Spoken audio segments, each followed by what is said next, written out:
Соңында бір мощный сыйлығым бар сіздерге. Сөйлеспей қойған кездер болды да, ал мен оған қанша миллиондап ақша төлеп жатырмын. Мен уже басқа нәрселер ала бастаған кезде толығымен ол ақпарат қабылдамайды. Бұл деген не деген сөз? Мысалы үшін дәл қазір сізге сыйлық беруге міндетті емес қой, ол.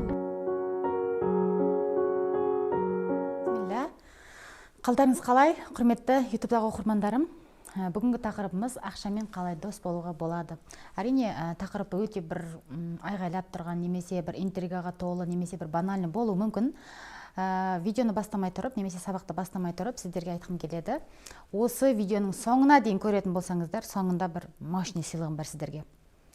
Соңына жеткенде білесіздер қандай видео екен, қандай сыйлық екен, иншалла. Қараңыздар, тақырып ақшамен қалай дос боламын деп аталады. Мен сіздерге осындай видеоларды беріп жатырмын, сабақтарды беріп жатырмын. Тек қана көріп қана қоймаңыздар. Бұл бір, екінші, жазып алып отырыңыздар. Үшінші айтарым, міндетті түрде сабақты қайталап көріңіздер. Өйткені біздің миымыздың құрылымы жалпы солай орналасқан, оның функциясы ақпаратты немесе сабақты бір рет көрген кезде ол бар болғаны 10-20% ғана алады. Менің менторым, менің ұстазымда маған бір сабақты кейбір кезде 5 рет көрсететін. Сосын менен сұрайтын еді, көрдің ба, тапсырманы орындадың ба деген сияқты. Я көрдім деймін. Неше рет көрдің? 2 рет, немесе 1 рет. Қашан мен 5 рет көрдім оның барлығын демейінше, ол менімен сөйлеспейтін. Кейбір кездер 2 аптаға, 2 айға дейін менімен мүлдем сөйлеспей қойған кездер болды да, ал мен оған қанша миллиондап ақша төлеп жатырмын да. Сол кездерде жыным келетін. Ал кейін ана сабақты уже 5-ші рет көрген кезде, мен уже басқа нәрселер ала бастаған кезде, 5-ші рет өзіме сол сұрақтарды қоя бастаған кезде, миым ақпаратты толық қабылдай бастаған кезде, мен ана кісіні 2 есе бұрынғыдан да құрметтедім, 2 есе жақсы көріп кеттім. Неге?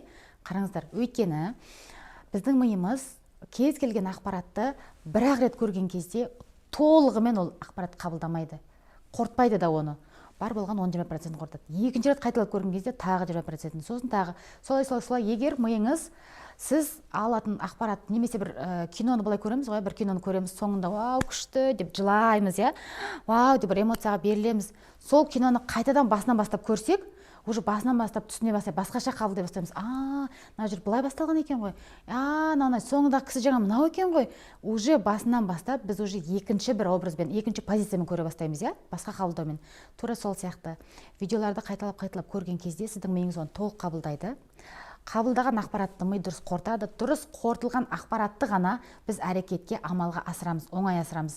Әйтпесе біздер білімді білеміз, бірақ әрекет алмаймыз да, одан біз амалға асырмаймыз, яғни әрекетке, действияға жасай алмаймыз оны, көшіре алмаймыз деген сияқты. Сондықтан көп адамдар білет, бірақ амал етпейді.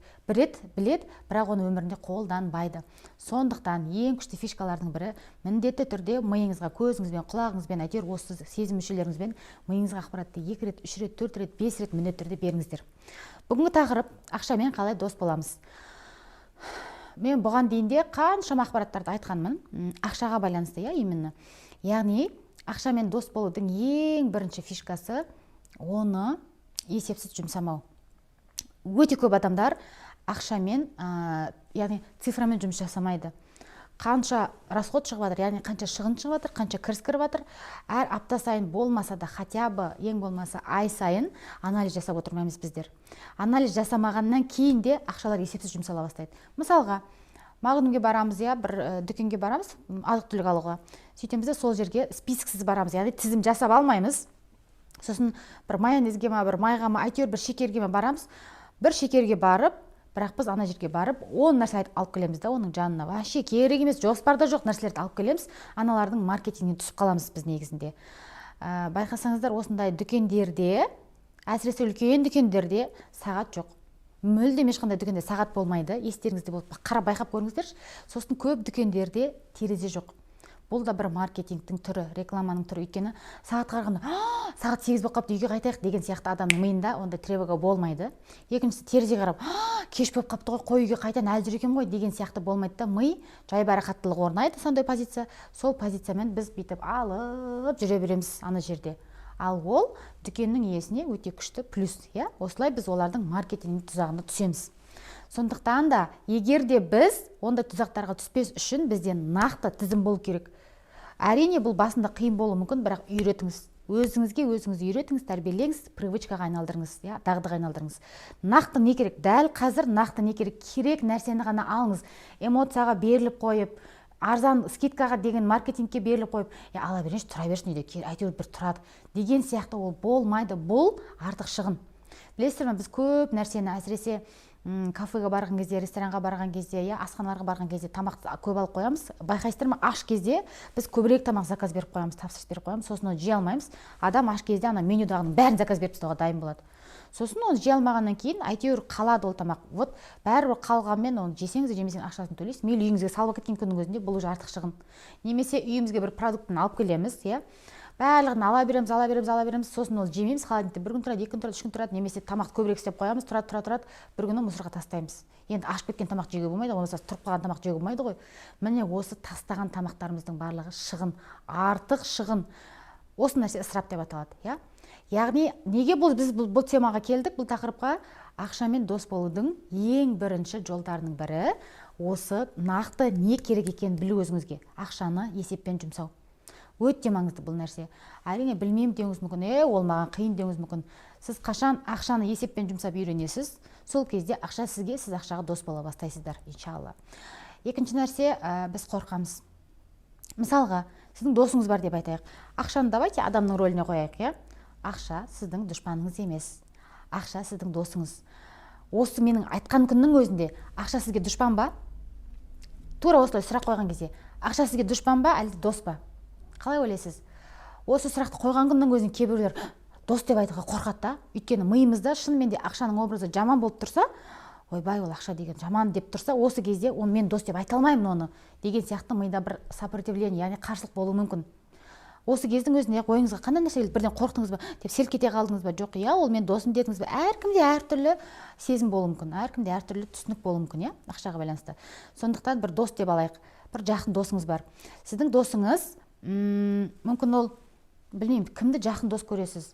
Вот сізге шынымен жаны ашитын бір жақын досыңыз, немесе күйеуіңіз, немесе анаңыз, сізді риясыз, есепсіз жақсы көреді. Сізге постоянно болсын деп тұрады ата-анамыз, немесе сондай бір жақын адамыңыз, бауырыңыз, сіңліңіз, білмеймін.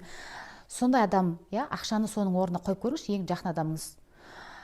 И немесе ақшаны бір дұшпан адамыңыз, сізді өмір аяғыңыздан шалатын, сіздің ойыңызша, бір сондай одан қашып жүретін деген сияқты бір қорқатын, сондай адамның орнына қойып көріңіз. Қайсысына келеді ақша деген, қайсы адамға келетін сияқты. Яғни, анау дос адам сізге әйтеуір көбірек келетін болса, ол жиі сізге келетін болса, жиі үйіңізге келетін болса, сіз онымен жиі жолығатын болсаңыз, ол сізге пайдалы. Яғни оны жиі көрген сайын сағынышыңызды басасыз, оған мұңыңызды айтасыз, қуанышыңызды бөлісесіз деген сияқты. Оның жиі келгені сізді қуантады. Болмаса оның жиі келгені сізге приятно, жағымды. Керісінше, егер де жаңағы дұшпанның орнына қоятын болсаңыз, адам ретінде көретін болсақ, оның жиі келгені, келмесе, ескі келмей қойса екен, сол келмесе қой, лишь бы үйіме сол келмесінші деп ойлайтын болсаңыз, білмеймін, көп адамдарда ол енем дейді, қайынбекем дейді, қайынсіңлім дейді, білмеймін, біреу күйеуім дейді, болмаса бастығым дейді. Осындай өзіне өзі мыслені дұшпан жасалған, енді дұшпан емес, бір сіз қорқатын адам деп айтайыншы. Сол адамның орнына қоятын болсаңыз ақшаны, шынымен, егер сіздің образыңызда ақша дос, немесе ақша қорқатын адам дейтін болсаңыз, онда мынау адамның орнында болатын болса, примерно ақшамен ассоциация сондай болатын болса, онда сізге ақшаның образын өзгерту керек. Ақшадан қорқуға болмайды. Ақшадан қорқмаңыздар, ол кәдімгі қағаз, бір инструмент, ақша деген. Ақша келеді да, ақшам көбейсе, мені құртады, мені тәкаппарландырып жібереді, менің иманымды әлсіретеді, Алладан алыстатады, болмаса бауырларынан алыстатады. Немесе ақша көп болған сайын оны қорғау қиын болады, менің дұшпандарым көбейіп кетеді, болмаса мені біреу ұрлап кетеді, мені біреу үйтіп кетеді, бүйтіп кетеді, пышақтап кетеді. Әркімде әртүрлі осындай қорқыныштар бар. Өзіңізге өзіңіз осознание беріңіз, өзіңізге өзіңіз трансформация жасасаңыз болады. Насмотренность арқылы, яғни ақша сіздің дұшпаныңыз емес. Ақшадан қорқатын нәрсе емес ақша деген. Ақша сіздің досыңыз. Өзіңізге өзіңіз осылай, білмеймін енді, түсінікті түрде осознание деген нәрсе, яғни түсіндіре алу, миыма түсіндіре алу, өзінің миымды сендіре алу, былайша айтқан кезде. Түсіндіре алдым деп ойлаймын, ақшаның плюс жақтарын, досыңыздың плюс жақтарын, сізге беретін пайдасын айтыңызшы, мысалы үшін жақын досыңыздың. Ол айтасыз ғой, ол үнемі маған поддержка береді, ол үнемі маған болсын деп тұрады, ол үнемі маған жаны ашиды. Ол келген кезде мен өзімді бір сондай полноценный сезінемін, ол келген кезде мен өзімнің жалғыздығымды білмеймін деген сияқты. Тура сол сияқты ақшаның да плюстерін ойлап немесе жазып шықсаңыз болады. осы кезде сіздің миыңызда ақша ол жаман деген сияқты образ кете бастайды. Яғни осылай біз установканы трансформация жасай аламыз. Ең бірінші нәрсе ақшаның образын өзгерту. Сіз ақшаға қандай атау бересіз, ол сізге сондай функциямен, сол функциямен қызмет жасайды. Яғни ақша жаман деген атау бересіз ба, шынымен ақша сізге келсе, шынымен ол өзінің жаман рөлін ойнайды. Шынымен сіз жаман болып кетуіңіз мүмкін. Жоқ, ақша жақсы дейсіз ба, ақша шынымен сізге келетін болса, сіз керісінше екі есе иманыңыз артып, көбірек адамдарға сыйлық беріп, вообще жомарт адамға айналып, садақаны беріп, қайырымдылықты беріп, шынымен мүмкін сіз Аллаға жақындай түсетін шығарсыз. Яғни ақшаға қандай атау бересіз, ол сол атау бойынша жұмыс жасайды, иншалла. Одан кейін дайын болмау. Біз ақша керек дей береміз да, бірақ оны қабылдауға дайын емеспіз. Іштей дайын емеспіз. Алла тағала біледі кімнің неге дайын, кімнің неге дайын емес екенін. Бұл деген не деген сөз? Мысалы үшін дәл қазір сізге 1 миллион теңге беретін болса, мен бір кездері осыдан бір 2-3 жыл бұрын менің ұстазым, енді көп ұстаздарым болды, менің көп менторларым болды, жеке консультация алдым ол кісілерден. Сонда маған былай айтатын: егер сен 1 миллион теңге қалайтын болсаң, бірақ ол 1 миллионды нақты қайда жұмсайтыныңды тиынына дейін білмейтін болсаң, мысалы үшін нақты жоспарың болмаса, онда ол ақша саған келмейді. Яғни сен ол ақшаны қабылдауға дайын емессің деген сияқты да. Мысалы үшін егер 1 миллион теңге, яғни керек па? Керек. 20 мың теңгесін арендаға берем, мынаны квартплатаға берем, мынаны кредитке берем, 100 мың теңгесін маған берем, тіпті тиынына дейін 3 мың теңгесін единица саламын деген сияқты қолыңызда нақты жоспар болу керек. Қайда жұмсайсыз, ол керек. Алдымен сізге қанша ақша керек, соны біліп алыңызшы. Дәл қазір сізге қанша ақша керек, и оны қайда жұмсайсыз? Ой, келе берсінші, ол керек, қалтамды толтыра берсін, әйтеуір бір керек қой деген болмайды. Бұл уже сіздің ақшаға дайын еместігіңізді білдіреді. Ал бұл кезде сіз ақшаға дайын емес болсаңыз, ақша сізбен, сіз ақшамен дос болмайсыз. Келесі нәрсе мышлениені өзгерту, яғни мышление богатого человека. Мен кейбір кездерде осылай орысша сөздерді қосып айту мүмкін, сіздерге түсінікті болу үшін. Тағы да қайталап айтамын, алдыңғы видеоларда да айтқан болатынмын. Бұндай нәрселерге назарыңызды аудармаңыз. Мін іздемей отырыңыз да, яғни барынша сіздерге мені барымды салып, әйтеуір түсіндіргім келіп тұр, сіз лучше барыңызды салып алыңыз, білімді алуға тырысыңыз да, яғни өзіңізге бір жаңа осознание алыңыз. Неге сен шұбарланып отырсың, неге орысша қосып отырсың деген сияқты қазір мына жерде мен жек көріп, жыныңыз шығып, комментарий жазып кететін болсаңыз, ол да өзіңіздің мышлениеңіз. Менің одан түгім кетпейді. Сондықтан давайте жить дружно. Мышлениені өзгерту, яғни ойлау жүйесін өзгерту. Менің бұның алдындағы видеоларымды көрсеңіз, бай адамның дағдылары, привычка богатого человека, яғни кәдімгі күнделікті дағдылар, бай адамның күнделікті дағдылары қандай, кедей адамның күнделікті дағдылары қандай. Осы дағдыларды, әдеттерді, привычкаларды өзгерту арқылы біздің мышлениеміз өзгереді. Мысалыға, өзіңіздің ақшаға байланысты, байлыққа байланысты, дүниеге байланысты қандай дағдыларыңыз бар? Бір жерге барған кезде үнемі ең соңында жұрттың бәрі тұрып кетіп жатса дастарханнан, мен мынаны алып кетейінші деп, соңғы қалған конфетті, соңғы қалған бананды, алманы бала шағама алып кетейінші деп пакетке салып алу. Болмаса әйтеуір бір жерде қалып кетеді ғой. Сол қалып кеткен нәрселерді аңду. Болмаса біреу үйіне бір шығарып тастайды, бір пердені шығарып тастайды.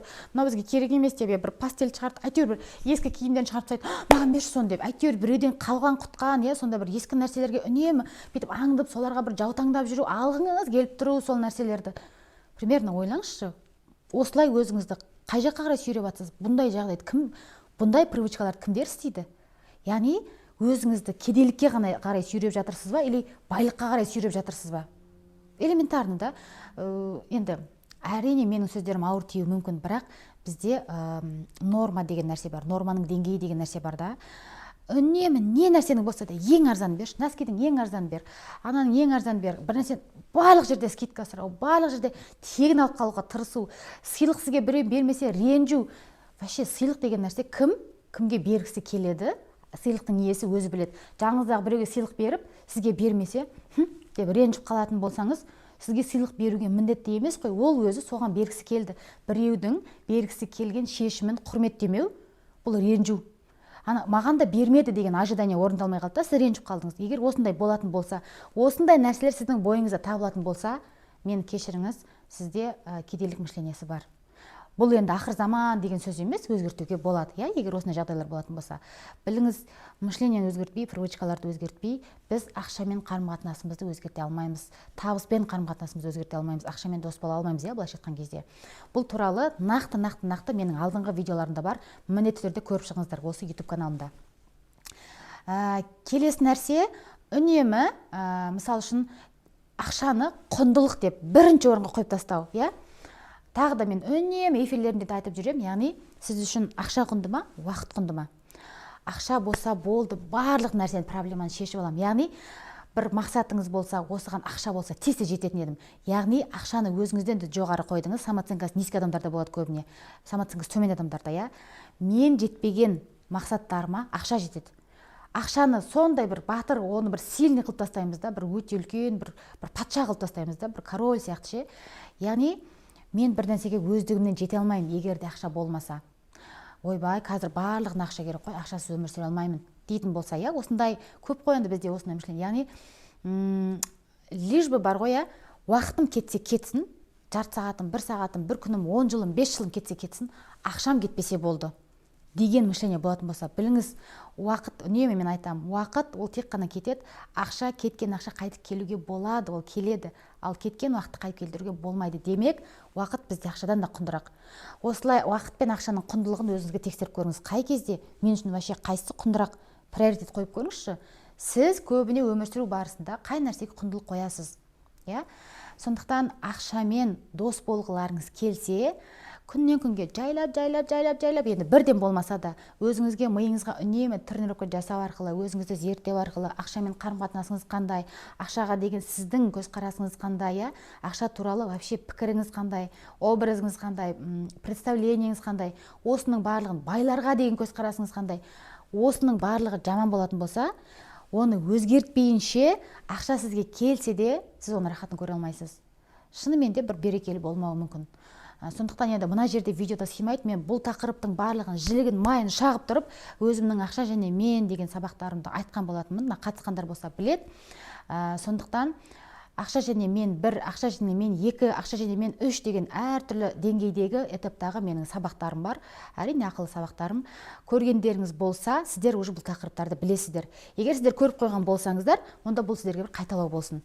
Білесіздер, мен сабақтарымның барлығы ислам шеңберінде, сондықтан ешқандай фильтр жасамай-ақ сіздер менің ақпараттарымды тек қана көріп, ары қарай тек қана жасай бересіздер. Бүйтіп фильтр жасап, бұл дұрыс па, дұрыс емес па? Яғни дұрыс емес деп әрине сын көзбен қарауға болады, критикамен қарау керек барлық нәрсеге, бірақ ислам бойынша айтып жатырмын, иә. Енді мен сізге видеоның басында айттым, есіңізде болса, мен сізге соңына дейін көрген адамдарға, араларыңыздан бір адамға сыйлығым бар дедім. Ол адам кім? Яғни қазір мен сіздерге сұрақ қоямын. Осы видеоның астына комментарийге сол сұрақтың жауабын жазасыздар. Ең араларыңызда дұрыс жауап жазған, ең креативный жауап жазған адамға менің осы ақша және мен 2 деген сабағымды сыйлыққа бергім келіп тұр, бір адамға. Нағыз керек сабақ деп ойлаймын, өйткені осы сабақта ақшаға байланысты установкалерді анықтау, диагноз жасау, самооценка, реніш, қорқыныш, бұлардың ақшаға қандай қарым-қатынасы бар, оның нақты қандай шығу жолдары бар, установканы қалай табамыз, оны қалай алмастырамыз, осы сұрақтың барлығынан нақты техникалар берілген. Азғанда, яғни без воды деген сияқты. Сондықтан мен сіздерге сұрақ қоямын қазір. Ақша сізге не үшін керек? Ақша қайсы дефицитіңізді, қайсы пустотаңызды толтыру үшін керек? Жаза беріңіздер, мүлдем былайша айтқан кезде ұялмаңыздар, қысылмаңыздар. Сосын просто өзіңізбен честно болыңыз. Қазір мен ерге жазсам, бір әдемі ответ жазып, ана ұтып аламын деген сияқты ниетпен емес. Просто тіпті не үшін беріп жатыр мен бұл сұрақ сіздерге? Осыны жазу барысында сіздерге уже осознание келуі мүмкін. Осыны жазу барысында хотя бы сіздің бір мышлениеңіз, хотя бы ниетіңіз анықталуы мүмкін. Ақша сізге не үшін керек? Өзіңізге сұрақ қоясыз. Ақша маған не үшін керек? Деген сияқты. Яғни жауаптарын Алла бұйыртса астына жазыңыздар. Осы видеоның астына комментарийге жазыңыздар. Алла бұйыртса менің каналдарымда, осы YouTube каналымда әр сейсенбі күні жаңа видео шығып отыратын болады. Бұл сұрақтың кім жеңгенін, бұл мен кімге сыйладым ол сабақты, оның жауабын менің келесі аптада Алла бұйыртса шығатын видеоларында көретін боласыздар, иншалла. Және тағы да әр видеода қайталап айта беремін, осы менің видеоларым ұнаған болса, сабақтарым ұнаған болса, жалпы ақшамен қарым-қатынасымды дұрыстаймын, дамимын, установкамен жұмыс жасаймын дейтін болсаңыздар, менің осы каналыма, мына жерде тұр, міне Балқия Балтабай деп, осы каналға каналға подписаться дегенді басып, подписка жасап қойыңыздар. Қоңыраушаны бассаңыздар тіптен керемет, уведомление келіп тұрады, және басқа достарыңызбен де бөлісіңіздер. Әрбіріңізден, осы сабақты көрген әрбіріңізден комментарий күтемін иншалла. Алла баршаларымызды, сізді де, бізді де, әрбірімізді хайырлы, адал, берекелі ризықтың иесі етсін, және біздің байлығымыз, ризығымыз өскен сайын Алла тағала біздің иман байлығымызды да өсіріп, екеуін баланста ұстап отыруымызды жеңілдетсін. Барлықтарыңызға береке тілеймін. Сау болыңыздар.